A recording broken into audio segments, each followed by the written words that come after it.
আমরা চার বন্ধু একটা ট্রিপ প্ল্যান করি দার্জিলিংয়ের। 5 তারিখ শনিবার আমরা দার্জিলিংয়ের উদ্দেশ্যে বেরিয়ে পড়ি। হোটেল পৌঁছাতে প্রায় দুপুর হয়ে গেছিল। খাওয়া দাওয়া শেষ করে আমরা চার বন্ধু গল্প জুড়ে দিলাম। এইভাবে কখন যে সন্ধে হয়ে গেল আমরা নিজেরাও বুঝতে পারিনি। তারপর আমরা ঠিক করলাম এই সন্ধ্যাবেলাতেই একটু ঘুরতে বেরোবো। কিন্তু অন্ধকার হয়ে যাওয়াতে হোটেলের ম্যানেজার আমাদের ছাড়তে চাইছিল না, কিন্তু আমরাও ছিলাম নাছোড়বান্দা। আমাদের জোরাজুরিতে অবশেষে ম্যানেজার হার মানল। ঠিক হলো আমরা 1 ঘন্টার মধ্যেই ফিরে আসব। হোটেলের গেট দিয়ে বেরোনোর সময় আমরা যখন পেছনে ঘুরে দেখলাম, ম্যানেজার চোখে পড়ল। আর ম্যানেজারের চোখে মুখে ভয়ের আতঙ্ক। গাড়ি করে ঘুরতে ঘুরতে একটা ফাঁকা মাঠের সামনে এসে পৌঁছালাম। ঠিক সেই সময় মাঠের মধ্যে খুব সুন্দর ফুরফুরে হাওয়া দিচ্ছিল। আমরা সেই মাঠেই বসে পড়লাম এবং সাথে ছিল কিছু মদ্য পানীয়, মানে ড্রিঙ্ক করার কিছু জিনিস। আর আমরা সেই ড্রিঙ্ক করতে লাগলাম। হঠাৎ আমার এক বন্ধু সুজয়ের বাথরুম পেল। সে টলতে টলতে এদিক ওদিক ঘুরে শেষ পর্যন্ত একটা টিভিতে গিয়ে মূত্র বিসর্জন করে দিল। ঠিক সেই সময় অন্ধকারে তার মনে হলো তার সামনে দিয়ে কি যেন একটা চলে গেল।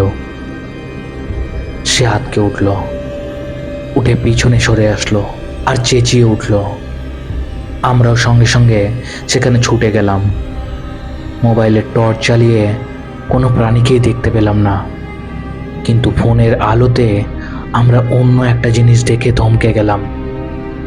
সুজয় যে টিভির উপর টয়লেট করেছিল সেটা আসলে কোনো টিভি ছিল না, সেটা ছিল কিছু পোড়া কাঠের স্তূপ।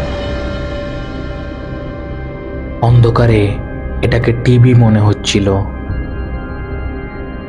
আসলে এই মাঠে মরা পোড়ানো হতো।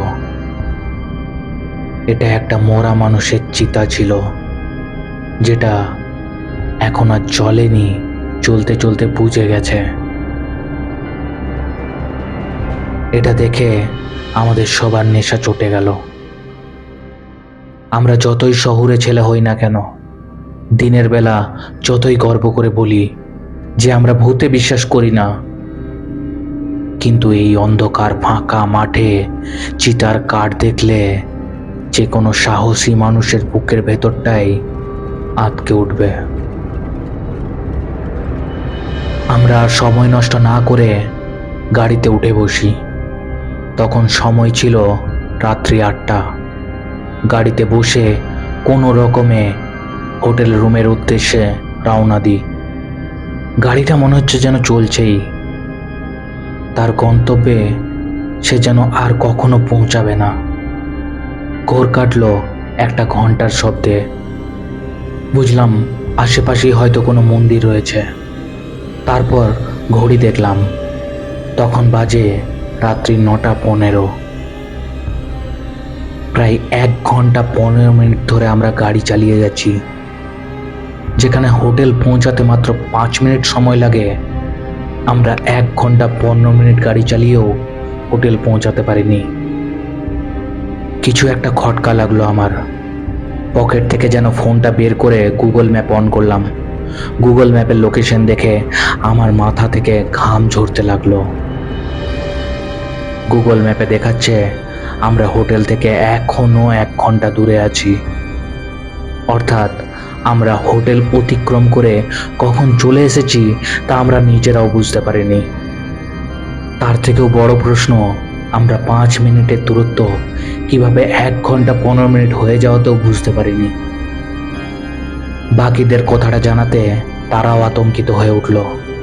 তাদেরকে শান্ত করে আমি নিজেই গাড়িটাকে হোটেলের দিকে ঘোরালাম। হোটেলে যখন পৌঁছালাম তখন বাজে 10টা 20।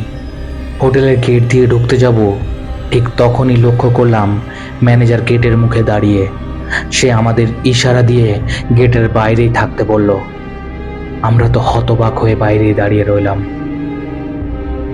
ম্যানেজার 1 ঘটি গঙ্গা জল নিয়ে আমাদের হাত ধুতে বলল। তখন জানতাম না যে চমকানোর এখনো বাকি আছে।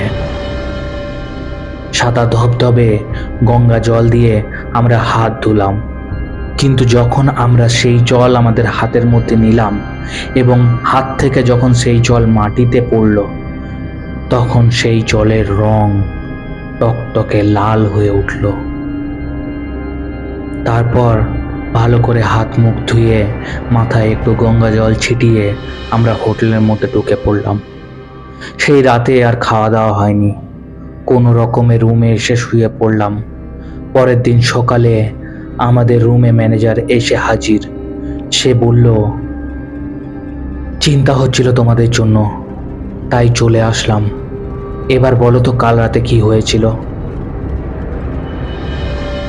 আমাদের মুখে পুরো ঘটনাটা শুনে তিনি চিন্তিত মুখে বললেন, বড় বাঁচা বেঁচে গেছো তোমরা।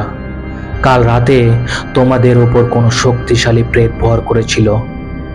সেই তোমাদেরকে ঘোরের মধ্যে রেখেছিল, সেই তোমাদের ওইখানে নিয়ে গেছিল।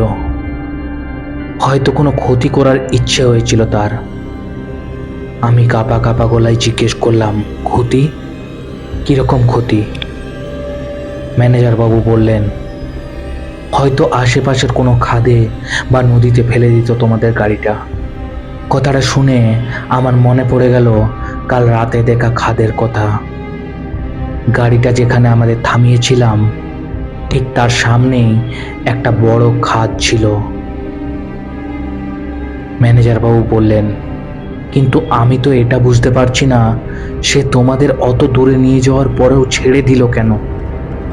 তুমি কি ঘোর কাটার পর প্রথমে কিছু শুনতে বা দেখতে পেয়েছিলে? একটু ভাবতেই মনে পড়ে গেল, হ্যাঁ, আমি মন্দিরের ঘন্টা শুনতে পেয়েছিলাম। ম্যানেজার বাবু গর্বের হাসি হেসে বললেন, রাখে হরি তোমারে কে। এই গল্পটা আমার এক বন্ধুর সাথে ঘটেছিল। সে আমাকে এই গল্পটা কিছুদিন আগে পাঠিয়েছে। তার এই গল্পটা আমি আপনাদেরকে পড়ে শোনালাম। কেমন লাগলো আমাকে কমেন্টে জানাবেন। যদি ভালো লেগে থাকে তাহলে ভিডিওটি লাইক করবেন এবং আমাদের চ্যানেলটিকে সাবস্ক্রাইব করবেন, কারণ এই রকম আরও অনেক সত্যি ঘটনা আমাদের এই চ্যানেলে আসবে। যদি আপনার সাথেও এই রকম কোনো সত্যি ঘটনা ঘটে থাকে তাহলে আমাকে জানাবেন। আমাদের মেল আইডি আমাদের ডেসক্রিপশন বক্সে দেওয়া থাকবে। যদি আপনার সাথেও সেরকম কোনো ঘটনা ঘটে থাকে যেটা আপনি সবারই সাথে শেয়ার করতে চান, তাহলে আমাদেরকে লিখে পাঠান। এই ঘটনাটা থেকে আমরা কি শিখতে পারি?